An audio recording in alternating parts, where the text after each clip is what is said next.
Welcome to episode 14 of the Good Man Paradigm. I'm your host, Imogen Hobbs. I'm also the proud founder and men's coach for Change Channel Coaching. And tonight I'm joined by Aaron Sarney. So Aaron's actually completed my signature courage method 4-phase program. So we've worked together for just over 12 months. He's also a father and a small business owner here in the Sunshine Coast. So Aaron, welcome. Thanks for coming on. Thanks for having me. And to kick us off, Aaron, I'm pretty good at pushing us off the deep end and pushing you off the deep end. But what I would really love to know from you is, like we obviously worked through some huge change in your life. And before that happened, what was the deciding factor for you to actually say yes and get some help when, like your life was seemingly maybe crumbling down around you? Yeah, it felt like it was crumbling around me. And I didn't know what was the right thing to do, where to turn to. But the answer was like, well, what have I got to lose right now? Feels like everything in my life just fell apart. What can go wrong? Not much can go wrong, so why not take that leap and just see where it takes me? I sat on it for a while, as you know. And just the masculine part of me was saying, this sounds a bit airy-fairy, a bit feminine, but it was like, well, why don't I just give it a go? Do you think that lots of guys probably think that about self-development? Yeah, I think maybe, just my opinion, depending on the generation they're brought up in. Yeah. Seems to be the older generations never spoke or never acknowledged their feelings, from what I gather. But I think it all depends on that. Can't remember what the question was now. Well, no, I think like you're on it there, which is that whole, the older generation of like, toughen up, dry your eyes, get over it, get on with it, work harder. But that, around like it's sounding a bit airy fairy or a bit fluffy or a bit woo woo or any of that sort of stuff. And I feel like a lot of guys have that resistance to like, I should be able to figure it out on my own. Yeah. That, and also if I don't speak, something might figure it out himself, like because guys don't tend to speak. And that's what I mean, certain generations, I believe. I think nowadays what I see is that the younger generation are a bit more open about that sort of stuff. But I suppose if you're willing to change, then you're open to anything like that. Yeah. What was for you maybe the resistance to, like being willing to make a change and, staying comfortable or staying in the familiar? Because I feel like what I often see with clients is that, there needs to be a certain level of pressure before someone will do something different. Yeah. I think, and it's hard doing something different because you just get caught in the pattern. Even doing the work that I've done with you, it's hard to not fall back in that pattern. So to take the change is just, I think you got to look within yourself and go, what do I actually want and what do I need? And then answer that yourself, because no one can tell you what to do or how to do it. Yeah. And then at what point do you go, because like I have so many men come to me and say like, I don't know where to start. Like, something is either separation or, like burnout from work or, illness, injury, any of those things, and that's that, that's the pressure, and then the response is usually, yeah, but I just don't know where to start. And so when you acknowledge something like that in yourself, or you acknowledge that things need to change, and like we are having this conversation now with you 12 months down the track from when I first met you, which was a very different situation. And I think even one of the things that we were talking about is your first testimonial to the one that we published yesterday, and just the difference in the way that you hold yourself and speak, and the words that come through in that as well, and even you sitting here now, very different man to the one that I first met. So when you acknowledge those things inside in yourself and go, okay, well, something needs to change, and like you think about, well, what is that? What do you think for you or for other men that you experience maybe? What do you think is the maybe the deciding factor to do something about it, or the barrier that stops you from doing something about it? Yeah, I think there's a few things. Like for me, to do something was definitely always kept my kids in mind. Want to make sure that I'm trying to do the right thing the best I can for them, but also when I met you, I was pretty damaged from a lot of things, but also not looking after myself and giving everything of myself.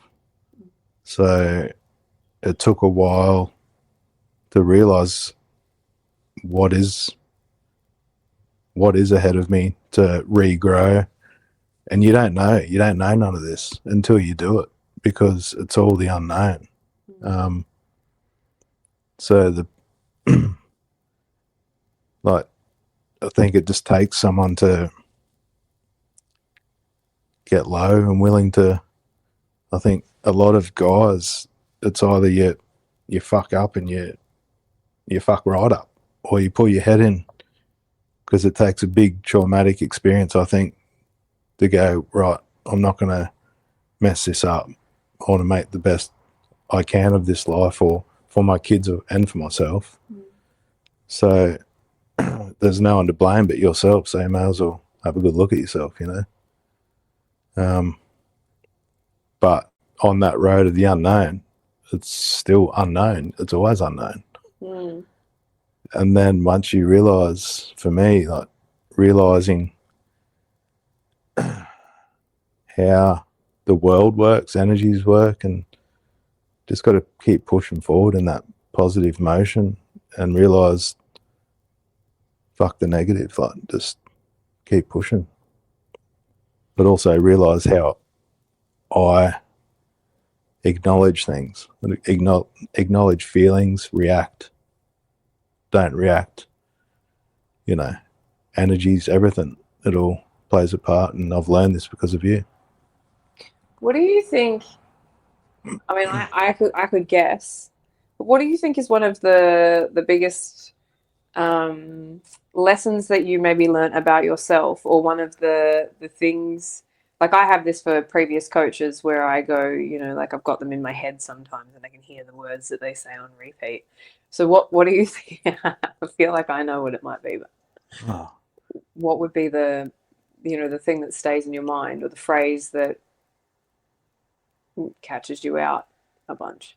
You're never good enough. So that's one of the problems. Yeah. I mean, more around, like, which I think we should go into, definitely.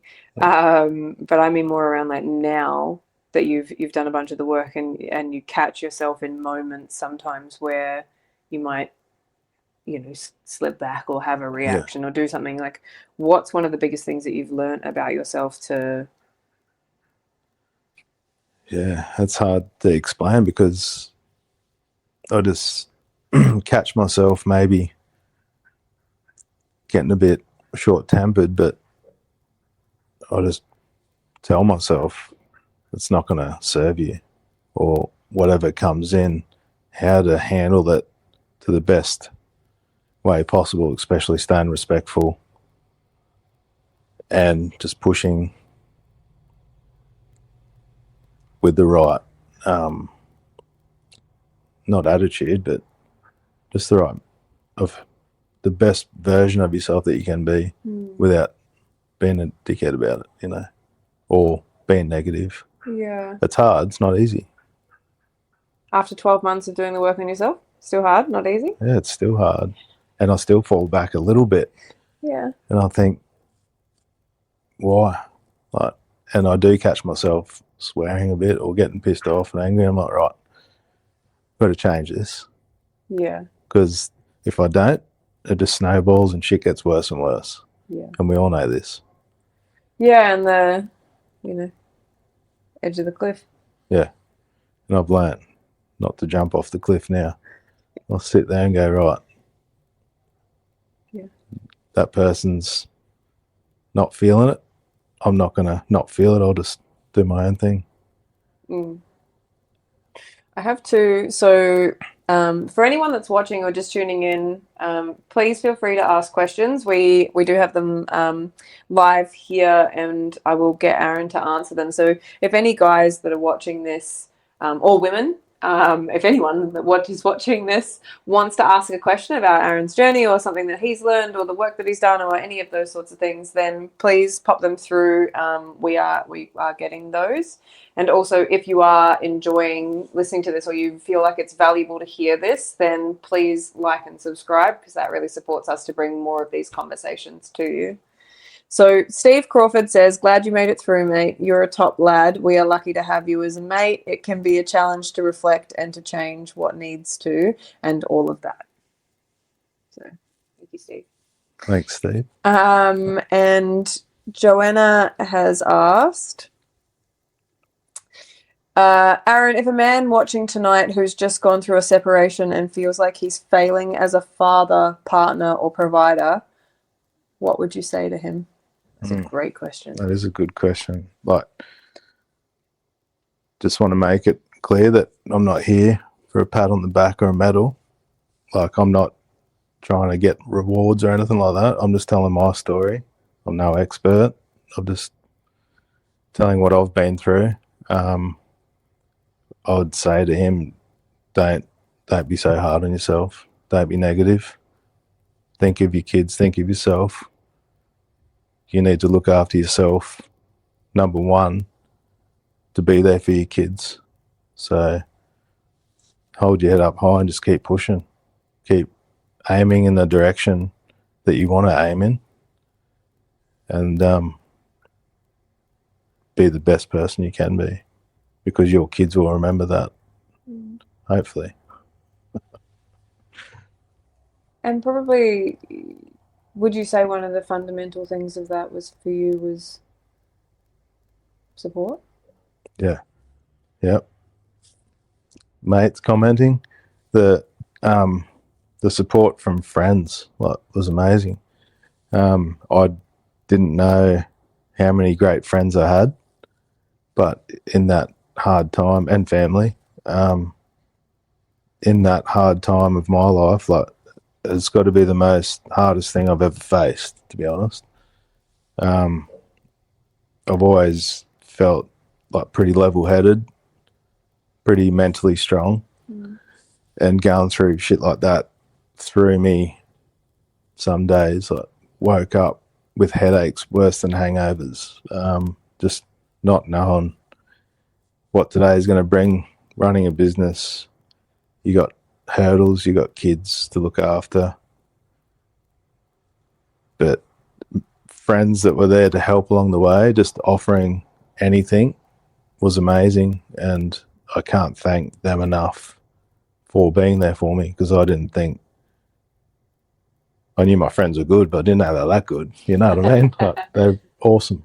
Yeah, and that's part of that. You'll see someone's true colors when there's trials and tribulations. When they're, you'll how much work you've done. You'll see the evidence of how much work you've done when you're at your worst.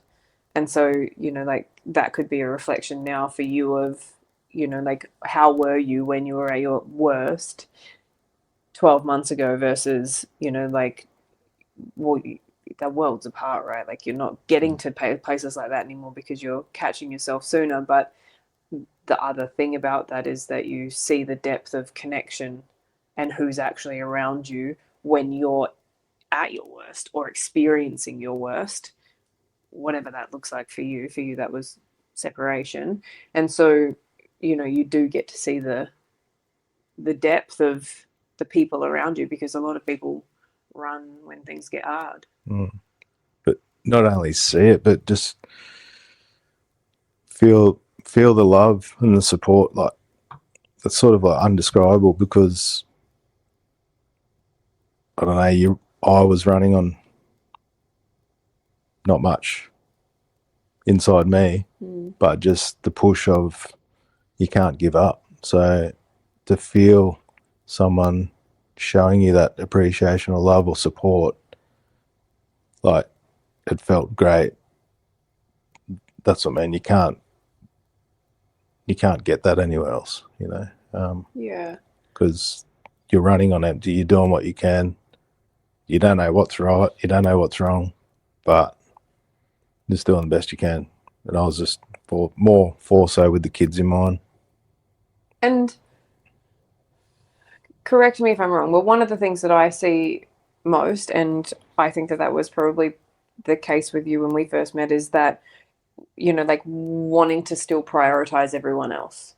And so, you know, like, one of the things that you said there in that piece of advice, like, to that question that Joanna asked, is, you know, like, to look after yourself and put yourself first, so that they get a better experience of you, or so that you can look after them. But how much reconfiguration did it take for you to work out that you had to put yourself first? I'm still doing that. I'm still, it's bloody hard when you run a business, trying to keep everyone else happy.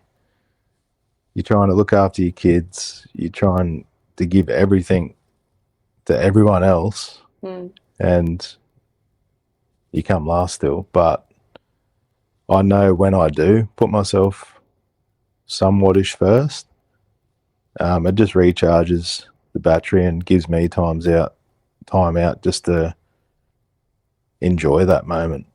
Yeah. But yeah, I'm still doing that. Still trying to get there. Put myself first. Yeah. And for those of you who are watching as well, Aaron runs a trade business here in the Sunshine Coast. So it's hard labor. You know, you're running a team of guys. You're in the work, and, you know, like, around the work as well. You know, like, Yeah. and so how much do you think that got impacted now that you understand a bit more about energy and how you show up and how things respond to you and to that magnetic attraction piece around, like, you put out what you believe, what you are. How do you think that change, or that place of, like, separation and going through that, because it's a big component, how much do you feel like that impacted the business and what you could create? Because I know that there's lots of guys, and I know that you know quite a few men who are going through separation and trying to run a business, and so that's why I'm kind of asking that question. Yeah, it's hard because of all those components of everything, you know, trying to keep it afloat, trying to make sure your employees are up. Luckily I've got a great couple of employees, bunch of guys, but there was times there where I just couldn't really give a shit. When you're going through, everyone's different, every situation's different, everyone wants different things, and their ex-partners, whatever, want different things. But there was times I didn't even really give a shit about my business. I was like ready to fold the business, maybe for lawyer reasons or not, but actually I did not care about earning money. Didn't even care. I just cared about surviving, being there for my daughter, and just trying the best I could to juggle everything without really caring too much about the business, if that makes sense. But I knew I had to keep it running because I knew I had to have income. But it wasn't easy. And yeah, I think back, I only thought that today. I think I didn't really care so much about the business, but now I'm all for it. But I'm also got a better mind frame. I'm in a better mind frame now and want to help guys that work for me if they're struggling, or even guys around on the job site, just to try and make them aware that it doesn't have to be that hard and you're not alone, you know. So it's amazing what you go through and what you come out the other side and where you can get to, because when you're in it, you think it's never going to end and it's going to get worse and your life's fucked or screwed, you know. It's so hard. How many for me? Well, yeah, and well, I think that's so valuable to hear, right? Because there's no fix. There's no one like, oh, I fixed it, I'm all better now, you know, like, because you had more than one point of despair, right? Like there was the separation for sure, and then there's finalizing a separation. That's a huge impact, and we had some big chats around that. Yeah. And around those decisions and around moving and changing those aspects. And so the business experience, or your experience in that, was probably, there was more than one moment of fuck it. Oh, there's so much in everything there. Like the triggers that you get,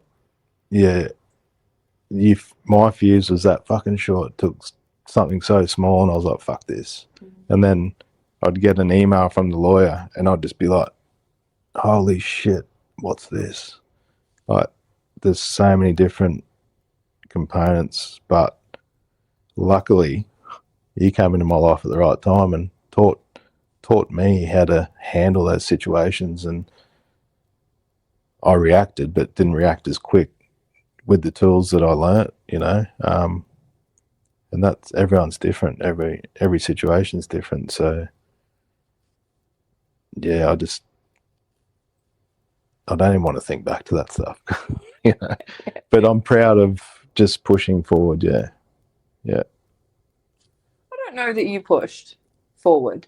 Oh, I slipped back a few times. Yeah, but in terms of the work that you did, that we went through, there was a lot of hard work. There was a lot of slow down as well, you know, a lot of create space, a lot of don't jump over the edge of the cliff. I think I maybe made that analogy just for you, but that, you know, being able to slow yourself down, which is not always a push. It's, you know, that those moments of you get more insight, you can make clearer decisions when you slow down. I think one of the things that we did was, like, when you get the letter from the lawyer, you know, like, just highlight the words that you need to actually read and then go through and read it so that it's not, you know, getting all of the... Yeah, because you misread everything because you're so heightened and you just think everything's against you, really, at the end of the day. Yeah. Turns out the world's against you. Yeah, it felt like everything was against me, you know, every situation. But what I was going to say, in that time of my life, I felt like it was just a survival thing.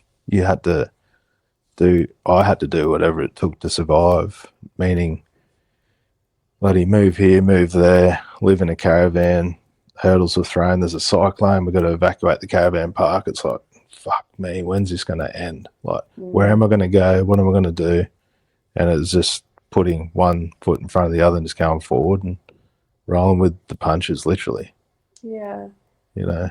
It's when you fight the punches that you're at war, really, right? Like, that perhaps, you know, part of that for you was learning to roll with them rather than get so much, like, taken out by them. Yeah, well, once again, every situation that is faced in life, it's not a problem. You just got to look of why it's facing you, you know, like, everything's there for a reason and hits you in the face, and it's easy to react and bloody react to it and swear or carry on or think the world's against me, but it's there for a reason, and we've got to accept why that is and what we learn about that, and just learn. Everything's learning. What it's there to teach. I've got a question here from Steve. This is from Steve Crawford. What do you both think is the best way to help someone who is in the pit? So I'm guessing that's the pit of despair, or in the, that untenable situation. Access the support they need when they're feeling so low. What do you think is the best way to help someone who is in the pit access the support they need when they're feeling so low? That's a great question.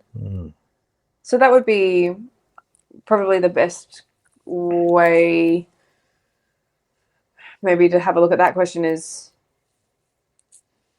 what was the deciding factor for you when you were, because you were in that pit when I met you, and you were, like you were just saying, you felt like the whole world was against you and like everything was falling apart. And so what was the what was the best way to help you in that situation? It's just I think talk about things, not keep them bottled up. Don't think that you're being a hero and keep it to yourself. Talk about everything. There was people that could see it written all over me, that I was upset that I wasn't right, but that opened up support that I didn't even know that was there. So I think the more that you open up and talk, the more you realise that the support's there, because it is there. It may be in your friends, it may be through the government, it may be with Change Channel. But it's there. That's what I mean. When you're in that pit, your vision's not very wide. It's very narrow. Yeah. And I can understand why guys do silly things, but it's all triggers, it's all reactions. And when you can understand to handle them, it just sets you up for a better outcome, I think. Yeah, I'm just reading that question again, and just thinking, Steve, from my perspective, obviously, what I do is men's coaching, and I exclusively coach men and help them from that pit of despair into a position, that where Aaron's sitting right now, that's the journey that, respectfully, that's the journey that you've been on, from the pit of despair to sitting here now, about to go on a holiday that you've been planning for, or saying you wanted to go on for about since I met you. Yeah. Yeah, and like I think, and the reason why I say that is because how a holiday should maybe sound like it's easy, but if I can, like respectfully for you, Aaron, that was like I want to do this. I just really want to get away, but there was everything else that required your attention or your energy or your focus and that was the business, and that was your girls, and that was moving through the separation. And it was just this, like, I just want to go on a holiday, but it took 12 months to get you to a point where you were like, I'm fucking doing it. I'm booking that holiday. And you messaged me and you said, I booked that holiday. I was just like, hallelujah. It's an inordinate amount of work to do on yourself, as you say, right? Like, it's not, we're not like 12 months through a journey and you're like, fucking, I'm healed, I'm cured, everything's better. You're like, oh, still got to work on myself, otherwise I still keep going backwards. I'm sitting here 15 years, or more than 15 years deep into that work on myself. And I'm the same, like, it's still those things that we need to develop, like, they just get deeper and the layers just get deeper. Like, every time you're like, please don't tell me there's a phase 4, I'm like, Aaron, there's a phase 4. And you're like, fuck, all right, I'm in. But every time we started one of those, there was that regression, and then that, right, yep, okay, and that bit of accountability, or it's not a bit of accountability, but like accountability and the peer support and, you know, that daily support to move you forward as well around, and I would love your reflection on this, on having something or somewhere or someone outside of your friendship circle, outside of the people that you know, outside of your family and all of those things, to be able to talk. Like, what was the difference in that for you between like what you would talk to with your friends about versus what you might speak in the group or to me about? I don't know if I'm understanding you there. um Um, did you feel more comfortable to share more or less or indifferent, um, to talk honestly about what you were feeling or what you were going through with like, me and the group, yeah, or in your yeah, friendship nah. circle? I felt, well, I knew that I felt comfortable talking with you and the group because I knew that you were just going to get all the way down to the bottom of it and make me understand what's going on, because friends will listen and stuff, but they won't get to they'll support you, but they won't scratch you all the way down to the root of what is going on. Whereas I knew opening up to you would realise a few different things and circumstances, why or how they're there, or why I'm acting this way, or why I'm thinking this way. So I felt comfortable opening up. Yeah.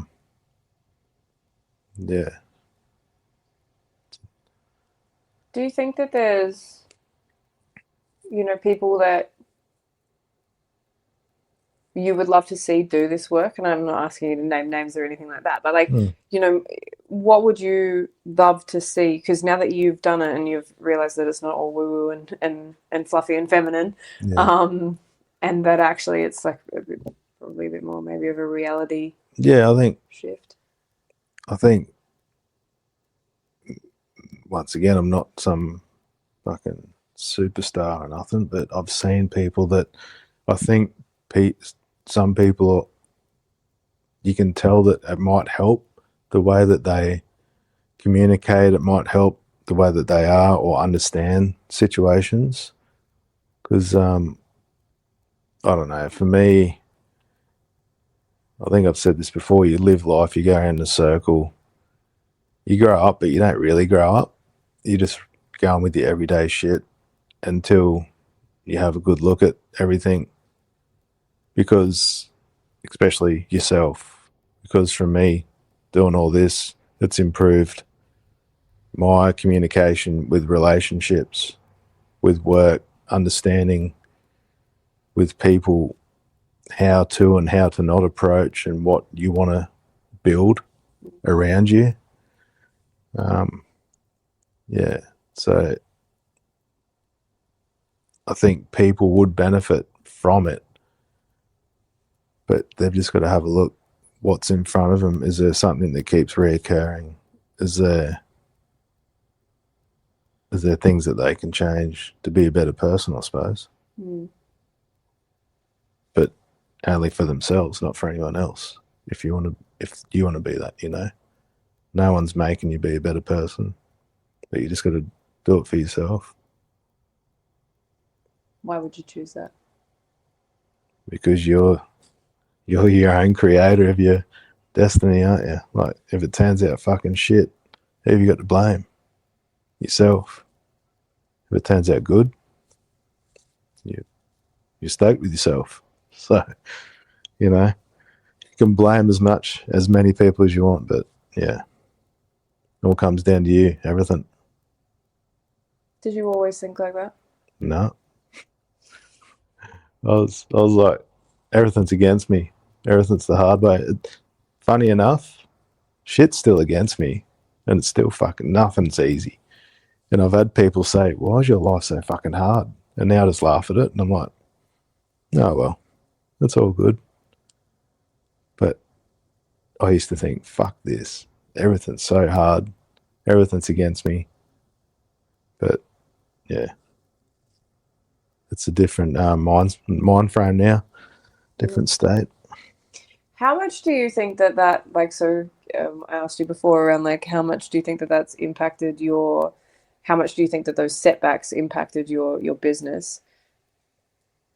How much do you think that that mindset change or that, I mean, in like in my programs, what I talk about is, that and I definitely learned this from Think and Grow Rich, which is that I think no, it was a different book that I learned that from, but it's the Untethered Soul. Like you can have maybe it was the Four Agreements. So many books. Where are they? You can have a problem and you can have an opportunity, but you cannot have both at the same time. Like mentally, the way that we look at it, it's like if it's a problem, then you're going to magnify the problem because things are going wrong and everything, the world's against you and everything's falling apart and it's really hard. Or you can have an opportunity. And an opportunity says, like, it doesn't have to be any easier. Like an opportunity can still be like, well, shit is difficult right now, but what's it teaching me or what's it showing me or what's it creating the opportunity for? Like that comes back to that. If you're fighting against something, then you're in that response where you're like holding on so tightly to something that is trying to change around you. Yeah. I think that we have that fear that is like, fuck, I've got to, keep everything. Yeah. And the surrender component of that, the opportunity is like, well, I mean, you fucking ride motorbikes, so. Yeah, but even that resonates now with builders in the building industry. I'm like, fuck, I'm putting up with this person that doesn't pay or is a pain in the ass, this and that. But like everything, one book closes, another book opens. You piss them off. Literally, the next day, you get a phone call from a new builder or a new contact. And it's like, well, why did I put up with that dickhead for so long? Of so much pain. And so just that's what I mean. The way that the world works, you roll with it and you put your positivity towards that, then it just happens. And it's been happening anyway, for me. Yeah. And that's that shift in like, yeah. Problem. We fixate on the problem or opportunity. I don't know how many times I might have said that to you, but heaps. Problem, opportunity, and that's the for what I was going to say before around like you ride motorbikes. That's the like when you. I mean, I don't ride motorbikes, so I can't actually say this, but I've watched people and things. When you get the speed wobbles and stuff, it's like if you take your hands off the wheel, eventually it will hopefully correct itself. And you can correct all of the things that weren't right in that statement, but let's just roll with it. We'll go with the metaphor. But being able to, like step back and go, okay, well, what am I not seeing here? And that, how many relationships do we hold on to, whether they're business or, like love interest or family or friends or any of those things. Like how many relationships do we hold on to because we're scared of letting them go ultimately? Yeah. And how much space and energy does that occupy versus, like you just said with the builders, that when you just go, fucking, all right, this is not what I want in my life. I don't want that and I'm not going to accept it anymore. So out you go. And then the universe just goes, great, here you go. Here's one that we've been preparing for you. And you're like, oh. Yeah, same with friendships and friends, and what purpose do they serve me if they're being a pain in the ass? We hold on to them for what reason, But yeah, that drains your energy. And after doing all this, then you realise this stuff. You realise which boundaries need to be put in place. And have you had to let go of, I understand if this question's too uncomfortable, but have you had to let go of many friendships or many family or relationships or things like that where you went, this doesn't respect where I'm going or who I want to be? Or not really, no, not in the past, family and friends, yeah, but not lately. But I think that was just a natural thing as well back then. But now I can see more of why the energy draining and just the purpose serving of there was no point. So, but now it's more so work stuff really that I noticed that and happy to let that go. But yeah, I don't need to put up with certain stuff, you know, and I realize that now because once again, it just drains your energy and you're putting too much effort into something that's just not worth it. Yeah. What's your determination of what's worth it and what's not? Something that brings me peace and calm, I think. That's great. Because I didn't realize how important peaceful and calmness is. Like, but you know, people live in chaos, and you get caught up in the shit. It's like a whirlwind, just keeps you blowing around in it. But when you're at peace and calm, you can see so much clearer, and it's a lot happier. I'm a lot happier, but that just brings happiness, is what I'm trying to say. You know. What do you think? Because I have so many guys come to me and on our like introductory calls and things like that, and I say like, "What do you want?" And they say, "Oh, I just want peace." And and that's part of where the good man paradigm name for this podcast came from as well, because it's like that I just want to be a good man, and I'm like, well, what the fuck does that mean? Like, what the fuck does good mean? You know what? And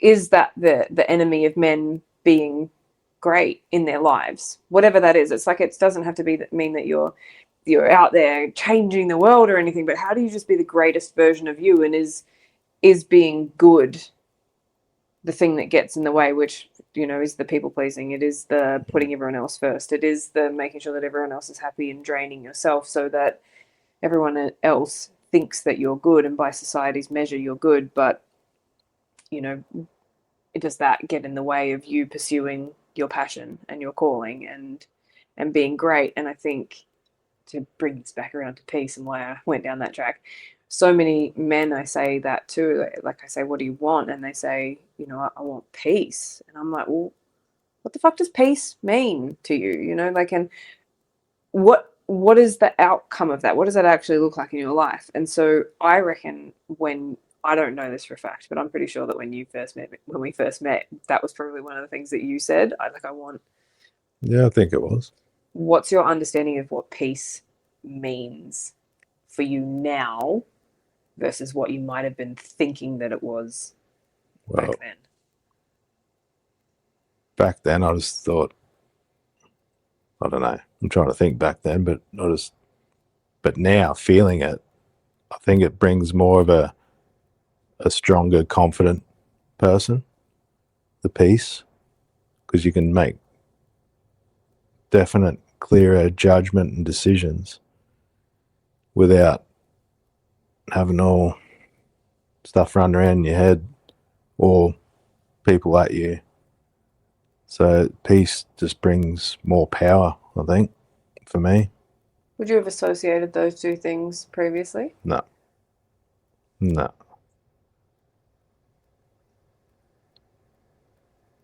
What do you think would be the misunderstanding of that for most people? Like, have you thought about, I don't want to put words in your mouth at all, but perhaps before, peace might have been something like, I just don't want to be at war in my home life? Yeah. Yeah, or even a bit tiptoeing at war, tiptoeing and just, yeah. But Like walking on broken glass? yeah, the other side of that is getting there is worth it. And that's happiness. being peaceful, being certain of yourself, which doesn't just come naturally without doing all the work, once again. So you can want all this stuff, but until you know how to get there, you just want it. But it takes, in a relationship, it takes the other side to reciprocate back in a calm, respectful manner as well. Either work, relationships, family, either way you deal with stuff like that. It's how people reciprocate it back. Is what I've learned and believe.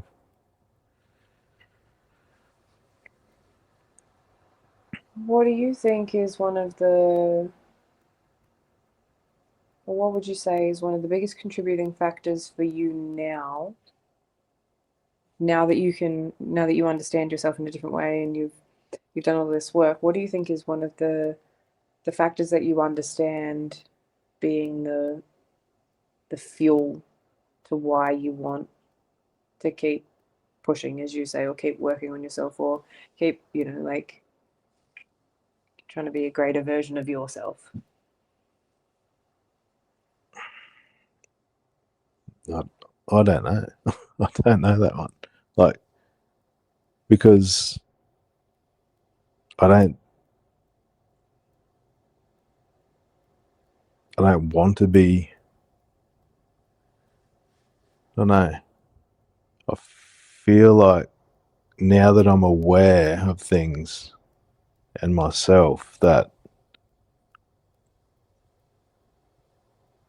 I don't want to be something. I just want to be the best version of myself, but I don't want to be something, if that makes sense. Because I'm aware of how I am, but I'm not striving to be anything. Just the best person I can be. Isn't that striving for something? See, now you make me second guess stuff, and because you dig. Yeah, but you're striving to be the best person you can, but I suppose so.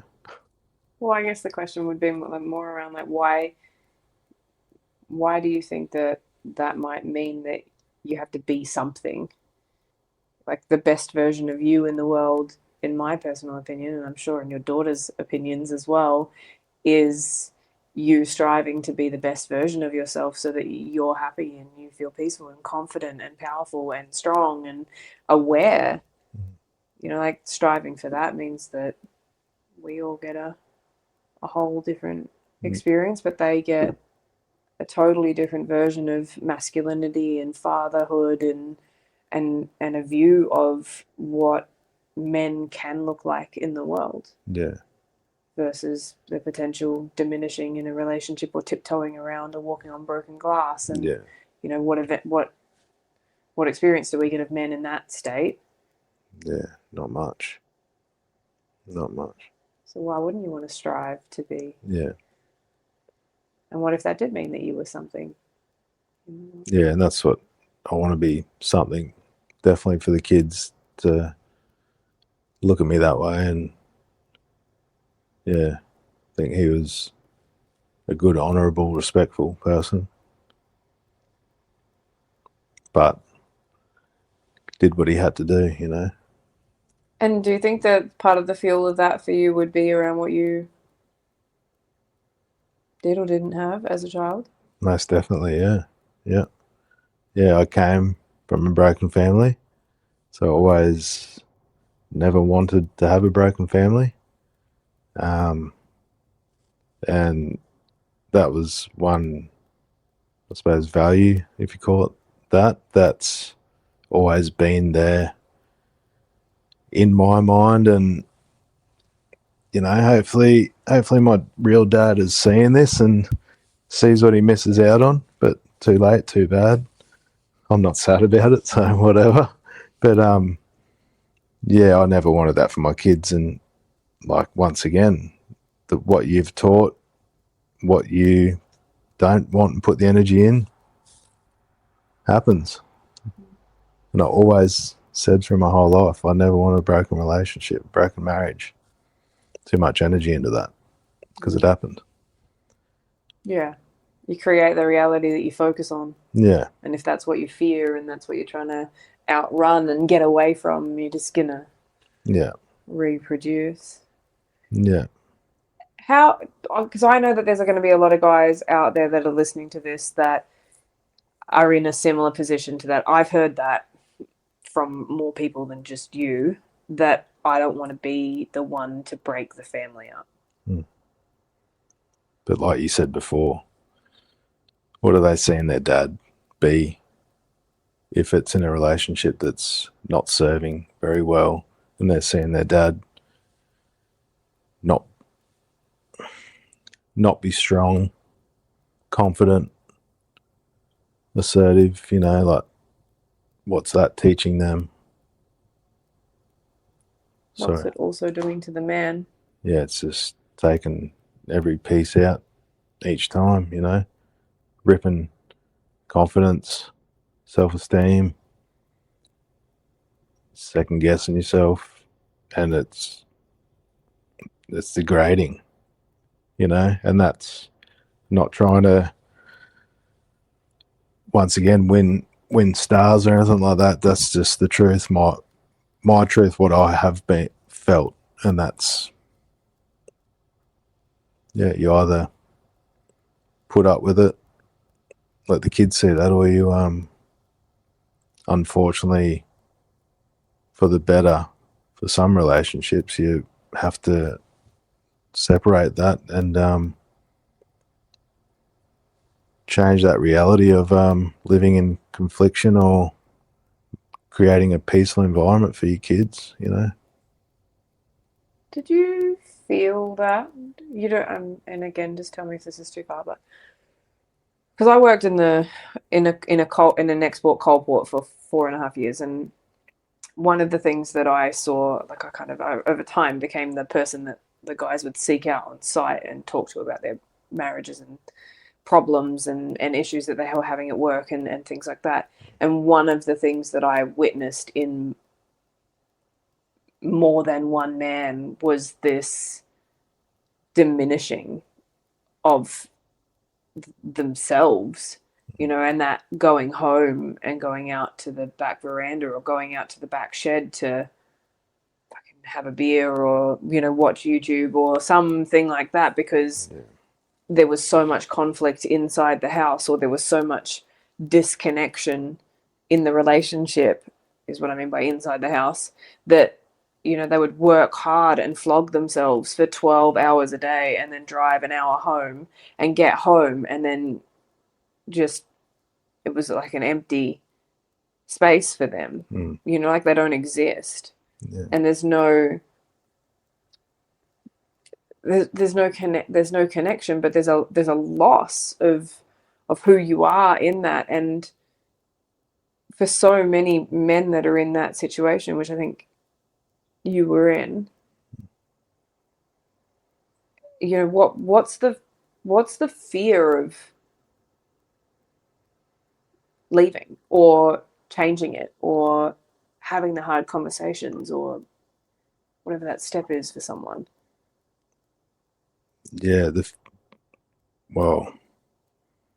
in not answer, I suppose, to relation to that, I've seen that as well on the building sites or within mates or whatever. But I feel like a lot of guys don't want to leave because of the kids, and they put themselves down for the family or hoping for this happy family for the kids, but they lose themselves by doing that. And I'm not saying that this is all guys. This goes for male and female. There's good guys out there. There's bad guys. There's good females. There's bad females. But some people have, and I've spoke about this with mates before, openly and stuff, that some people have this opinion about guys, or they're this and that. It's not true for every guy, yeah, there's plenty of guys out there. Yeah, there's guys out there that are dickheads and deserve whatever, but there's guys out there that don't speak up. They keep putting up with going around in that circle, just yeah, taking pieces away from themselves, taking their confidence away. But from seeing that and being in it, you're not really serving your purpose for yourself or your family, you know. So I think a lot of guys just don't want to rock the boat and they just put up with it, and it's hard when you're in it. It's really hard to change it or know how to change it or how to go about it. And that's what I mean. Every situation is different, every relationship. So I can't speak for anyone at all. But speak for yourself in that situation. You know, I think that's what a lot of guys want to hear, right? Is because there's a lot of guys, again, like a lot of guys will be watching this in that situation or struggling with that situation and not knowing how to, you know, because it is that self-sacrifice of, you know, like, well, my life's not worth anything. That's that self-doubt that you were, you know, like, can I ever get anything right? And is it going to be valuable? And what do I even have to offer? And that self-sacrificing of, like, you know, my happiness or my lack of happiness is worth it for them to be okay. But what do you see being the biggest change? Because you were out of that now. Yeah. And you did make that change and it was fucking terrifying. Yeah. Oh, yeah. Really. Yeah. And you were in that for a long time. Respectfully, you were in that, you know, like, fear of making the change, not wanting to be the one to break the family up, you know, like coming from a broken home and wanting to keep your family together. And so, you know, when you made that change, when you took that step and you left and you removed yourself from that situation, what shifted?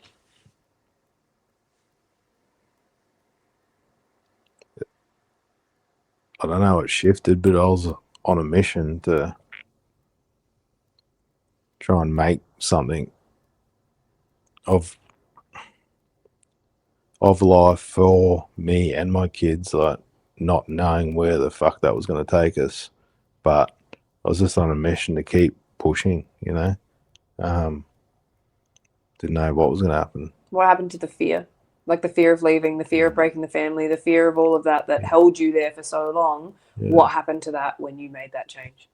The fear went.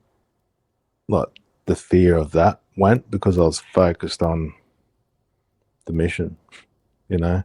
And then now for me, like, even being at a more peaceful place, like, I do think at days, like, you know, for the kids, it's got to be bloody hard because, you know, once again, every situation is different. But for my situation, my youngest daughter, she just went to school one day, you know, thinking life was normal, not to come home and find the dad gone. And, you know, like, I still think now in my shoes, like, how hard must that be for her to think, you know, set aside what has been told to her, but just knowing what has happened, it's not cool. I don't think that's cool for my daughter, but in a situation that you've got to do what's best for you,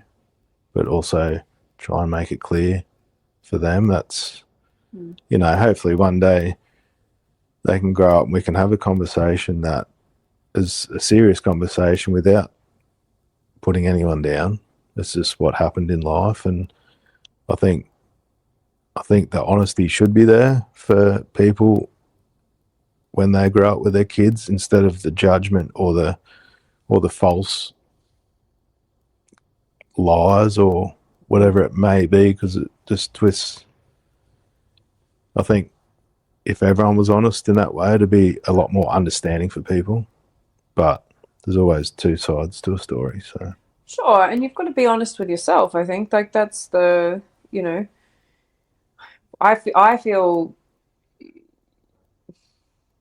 so in awe of you, because I haven't been through a divorce. Yeah. I haven't been through separation. I helped you through yours, but I haven't, and you like I haven't got that experience myself. And you stepped up to navigate that, like at every step of the way, every different turning point, you still showed up to those decisions. You showed up to, like to confront those things. And every time I called out respect, like you pulled yourself into that, and you anchored yourself into that level of, respect. Because for one of the things that I see in divorce, and one of the things you were speaking about before, is people get so like at each other. And I know people that are 4 years into divorce settlements and things like that, and yours was over pretty quick. And because you could fight those things, you could go tooth and nail for what's fair and what's right and what you deserve and what you've been through and all of those things. But I think that when you do the work, and when you show up to that, and when you just kind of go like, all right, let's just let some of this fall away as it needs to, your ability to have those conversations later down the track are what is influenced and changed, I think, in the way that you navigate that journey. Yeah. And it's not, once again, it's not to say anyone's the better person. It's just how things happen and what life throws at you and how you handle it at the end of the day. And yeah, doing that, being respectful, going through all that. Yeah, there's times where you catch yourself saying a few words, and it's natural, but yeah, it's one of those things that I never feel good about calling anyone names or anything like that, but once you stay respectful, and just helps with that positive energy, I think. And it helps with your energy, keeping it, rather than call you a name, I'm giving you my energy, like just wasting it. Yeah. I feel like that was a fundamental part in one of the things that we worked through, right? Was like, if you think poorly and you act in a way that says that person, and the same can be said for, partners, friends, family members, business partners, workers, all of those things. If you speak poorly of people, or you think poorly of people because they've done shitty things in their lives, or they're not a great person, you just anchor yourself into that experience, into that version of them, which is that version of you that experienced them. Yeah. And I think I watched massive change in you when we worked through that, around like, it doesn't matter what has happened over here. If you hold that person to the most positive outcome that they could have in this life, the most positive version of themselves, and that doesn't have to be, fucking happy and sunshine and rainbows and shit, but it's just around that, like, if you hold them to the fact that they could be a really good person, you move yourself into that state. Like, you release all of that shit, because it's that negative, coming out, or the nasty words, or the rubbish thoughts, or whatever it is. It's only impacting you. Yeah. And if you have yourself on that higher level, I think, from what I've felt the other week, you're already starting your healing of that past or trauma. And that happened the other week when I faced someone I didn't want to face, and I surprised myself by not having any emotion, and I said hello, and I couldn't care less, So I think that just starts the healing. What did you feel coming away? Because we've actually spoken about this last week. So I know a little bit more about that. But in that situation, when you were confronted, or you like walked into someone that you weren't expecting to see, and that previously you would have had a reaction to, and you didn't, and you were calm, and you were respectful, and you were forthcoming as well, you like spoke and all of those things, and then came away from that, and you hadn't felt anything, and you hadn't, there was no big like internally. what did that show you, I guess? It took a while to realise, but like that moment. But I think it showed me how far I've come and what I've worked through and accepted. I think like it's weird because there's a weird feeling. It was really weird because I was expecting to not be so chilled and forthcoming, and I was okay Without even trying. Yeah, I didn't even have to think about it. So I don't know. Maybe that is the peace and the confidence building all in one. I don't know. It could be a combination of things, which I think it is actually a combination of a lot of things: the growth, the development, the peace, the pursuit of yourself. Yeah. And that once you've pushed me through my limits, like not my limits, but you've pushed me through tests, even doing the posts, the 30-day posts, like that's all helped to this present point now, I think, being uncomfortable. Fuck, once again, being uncomfortable. Yeah. So, yeah. Yeah, which is that courage. And I think, one of the biggest things about doing self-development, like working on yourself, is that there's no, like you're a man, you do stuff, you're practical, you've got a very physical business, like there's a whole, like, if I want to achieve something, I can see when I've achieved it because I've got a physical representation of that in the world.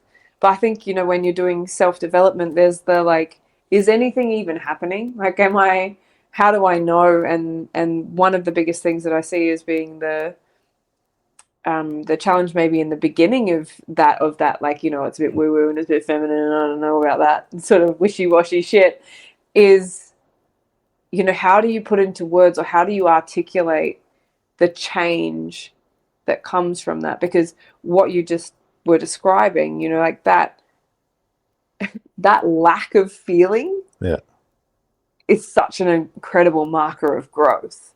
Yeah. But, like, how would you articulate that to someone who hadn't got there yet or didn't understand, You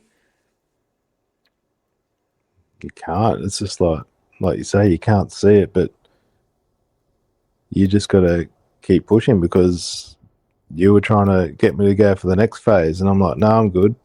I fucking know who I am. And then in a way, I'd fall back into old patterns, like just thinking patterns or whatever. And then I'd sign up and give in. And then I'd be like, all right, there's still fucking shit coming up and there's still more to learn. And so, yeah, you can't see it, but you think you're good. But the more you work on it, the more easier it happens naturally, I think. Like, yeah, I don't know. For me anyway, for other guys it might be different. They might just understand it from themselves from earlier. I don't know, but repetition and hearing the same shit over and over again and starts making more and more sense. Yeah. I know in phase 4 you said something, and I think I heard it probably 30 times before that, and I'm like, oh, fuck, hold on. That makes sense now. It starts and ends with you. Yeah, but I think that's what it was. No, I think there was something else, and I was like, fuck, you've said this shit. But it actually sunk in. So it just doesn't stop, I'm not signing up for another one, but yet. But yeah, it doesn't stop. So it can stop if I want it to, but what? I fall back into old patterns, not saying life would be boring, but I'll just be the same person over and over, I suppose. I don't know. That's what I think may happen. I don't know. Well, you get comfortable. You know, that just becomes your new level of comfort, and then you get comfortable, and eventually comfort breeds stagnation. You know, like, Yeah. Well, same with this trip that I was talking to you about. I went on this trip 6 years ago. I just had the trip, had a great time. But now I'm looking at going and just seeing how I sit with everything going around, enjoying everything, and just taking the time out and relaxing, I think, you know, but seeing how I enjoy it for myself and for everything else, but really understanding what it means. how much more do you enjoy your life now?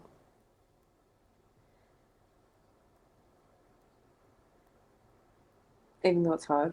Oh, yeah, No, yeah, it's not no, what you that's do. I was like, yeah, that was like, not a very crazy question, but it was. Yeah, no, I enjoy it. Yeah, I just feel like I can be me and do things that I never thought I could do. Be comfortable with sitting by myself at a cafe or bar, or whatever. I never ever thought I could do that sort of stuff, but yeah, it's good. What would you say to anyone that's watching this, that's maybe considering working on themselves or unsure of where to start or whether they should or not or whether it's worth it? What would you say to them? Give it a good red hot go, and it's only gonna help you be a better person. There's nothing really to lose other than stepping out of that circle that you're in, or that your mind is in, of, you know, triggers or feelings, or getting set off with tempers. And, you know, what do you got to lose? To be a better, calmer, clearer thinking person. I don't think that's a bad thing. World might be a better place, might be a bit less road rage and shit like that, you know. So might be a few more waves instead of beeps or something. But just give it a go, and it's not airy fairy. It's not for pussies. It's just for anyone just wanting to learn about themselves, I suppose. Yeah, well, I guess the question around that is like, how much stronger of a man do you feel for doing it? Yeah. Way stronger than what I did 2 years ago. But not only that, but also for my kids, more wanting to